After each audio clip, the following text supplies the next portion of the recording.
சென்னை வேளச்சேரி நூறடி சாலையில் உள்ள வங்கிக்கு கடந்த 5ஆம் தேதி பர்தா அணிந்த பெண் வந்தார். வங்கிக் கணக்கு தொடங்க வேண்டுமென ஊழியர்களிடம் கேட்டு லாக்கர் வசதிகள் பற்றியும் விசாரித்தார். மேலாளர் வெளியில் சென்றிருப்பதால் சிறிது நேரம் காத்திருக்குமாறு ஊழியர் கூறியிருக்கிறார்.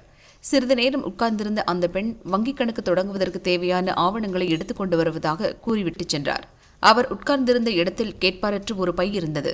வங்கி ஊழியர்கள் அதை திறந்து பார்த்தபோது அதில் 1 கிலோ தங்கக்கட்டி, வளையல், ஆரம் என 256 கிராம் தங்க நகைகள் என சுமார் 1.5 கோடி மதிப்புள்ள தங்கம் இருந்தது.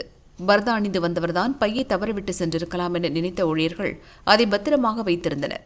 ஆனால் நகையை கேட்டு அந்த பெண் உட்பட யாரும் வரவில்லை. இதனால் அந்த நகையை வேளச்சேரி காவல் நிலையத்தில் ஒப்படைத்து புகார் அளித்தனர். நகையை விட்டுச் சென்றது யார் என்பதை அறிய வங்கியின் சிசிடிவியை போலீசார் ஆராய்ந்தனர். அந்த நகைகளை விட்டுச் சென்றவர் அதே வங்கியின் முன்னாள் மேலாளர் பத்மபிரியா என்பதை கண்டுபிடித்தனர். அவரிடம் நடத்திய விசாரணையில் உண்மை தெரியவந்தது. வங்கி மேலாளராக பத்மபிரியா இருந்தபோது அமெரிக்காவில் வசிக்கும் பெண்ணொருவரின் வங்கி லாக்கரில் இருந்த நகைகளை திருடியிருக்கிறார்.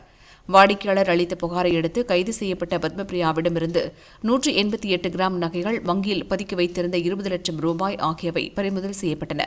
நீண்ட நாட்களாக பயன்படுத்தப்படாமல் இருக்கும் வெளிநாடு வாழ் வாடிக்கையாளரின் லாக்கரை குறிவைத்து போலீஸ் சாவி மூலம் பணம், நகைகளை பத்மபிரியா திருடியதாக தெரிகிறது. அவர் கைது செய்யப்பட்டு சிறையில் அடைக்கப்பட்டார். சஸ்பெண்ட் செய்யப்பட்ட பத்மபிரியா சமீபத்தில்தான் நிபந்தனை ஜாமீனில் வெளியே வந்திருக்கிறார். திருட்டு வழக்கில் சிக்குவதற்கு முன்பே குணவதி என்பவரின் வங்கி லாக்கரில் இருந்து திருடிய நகை பத்மாவிடம் இருந்துள்ளது.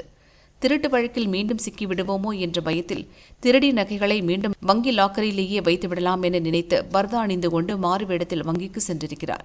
ஆனால் வங்கி மேலாளர் இல்லை.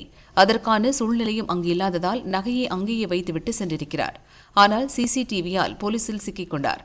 சம்பந்தப்பட்ட வாடிக்கையாளர் திருட்டு புகார் அளிக்கும் பட்சத்தில் பத்மாவதி மீண்டும் கைது செய்யப்படலாம்.